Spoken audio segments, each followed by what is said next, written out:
పురస్కరించుకొని భారత కార్మిక సంఘాల సమైక్య ఐఎఫ్టీ ఆధ్వర్యంలో కాకినాడ జిల్లా కేంద్రంలో పూలే విగ్రహానికి పూలమాల వేసి నివాళులు అర్పించడం జరిగింది. పూలే ఆశయాల్ని కొనసాగించడం కోసం ఈ సందర్భంగా ప్రతినబూనడం జరిగింది. ముఖ్యంగా ఈ దేశంలో కుల నిర్మూలన జరగాలని, కుల వివక్షత పోవాలని, అంటరానితనం పోవాలని, అదేవిధంగా అందరికీ విద్య వైద్యం, అందరికీ భూమి పంపిణీ కావాలని, రైతుకు గిట్టుబాటు ధర కావాలని, మహిళలకు విద్య కావాలని, అణగారిన వర్గాలని విద్యకి దూరం చేయడాన్ని వ్యతిరేకిస్తూ అనేక సాంఘిక సంస్కరణ ఉద్యమాలను చేపట్టిన జ్యోతిరావు పూలే ఈ దేశ ప్రజలకు ఒక ఆదర్శప్రాయణీయుడు. ఆయన ఆశయాలను కొనసాగించాల్సిన అవసరం ఎంతైనా ఉంది. ఈ రోజు దేశంలో రాష్ట్రంలో కూడా పాలక వర్గాలు పూలేని తమ ఓట్ బ్యాంక్ గా వాడుకుంటా ఉన్నారు.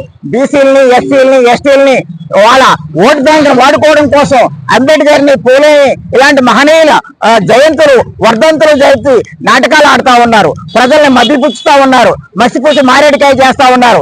ఈ దేశంలో బ్రిటిష్ వాడు వదిలి వెళ్లిపోయిన తర్వాత స్వతంత్ర పోరాట ఫలితాలు ఈ రోజుకి పేదలకు దక్కలేదు. నిరుద్యోగం పెరుగుతుంది, పేదరికం పెరుగుతుంది, ఆకలి దప్పులు పెరుగుతా ఉన్నాయి, విద్య వైద్యం అందరికీ అందుబాటులో లేదు.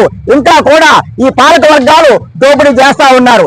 ఏదైతే అధికారానికి వచ్చిన పాలక వర్గాలు ఉన్నారో వాళ్ళ ఆస్తులు అంతస్తులు పెరుగుతా ఉన్నాయి, కానీ ప్రజలకు అప్పులు, బాధలు, కష్టాలు పెరుగుతా ఉన్నాయి. దేశం అప్పుల ఊబిలో కూరుకుపోతా ఉంది, నిరుద్యోగంతో అల్లాడిపోతా ఉంది. ఇటువంటి సమస్యల పరిష్కారం అయినప్పుడే జ్యోతిరావు పూలే ఆశయాలు సాధించినట్టు అవుద్ది. అట్లాంటి ఆశయాల కోసం ప్రజలందరూ కూడా పాలక వర్గాల భ్రమంలోంచి బయటకు రావాలి, ఓటు బ్యాంక్ భ్రమంలోంచి బయటకు రావాలి. తమ హక్కుల కోసం, సౌకర్యాల కోసం అందరికీ విద్య, వైద్యం, ఉపాధి, నిరుద్యోగ పరిష్కారం కోసం పోరాడాలి. ఏదైతే ఈ రోజు దేశంలో ఉన్న బీజేపీ అధికారానికి వచ్చిన తర్వాత 4 లేబర్ కోడ్లు తెచ్చి కార్మిక వర్గాన్ని కట్టు బానిసలుగా చేయడానికి పూనుకుంది, కార్మిక చట్టాలను రద్దు చేసింది, చాలా దుర్మార్గమైన ఫ్యాసిస్ట్ పరిపాలన సాగిస్తా ఉంది. దీనికి వ్యతిరేకంగా కార్మిక వర్గం ఉద్యమించాలని చెప్పేసి ఈ సందర్భంగా మేము పిలుపునిస్తా ఉన్నాం.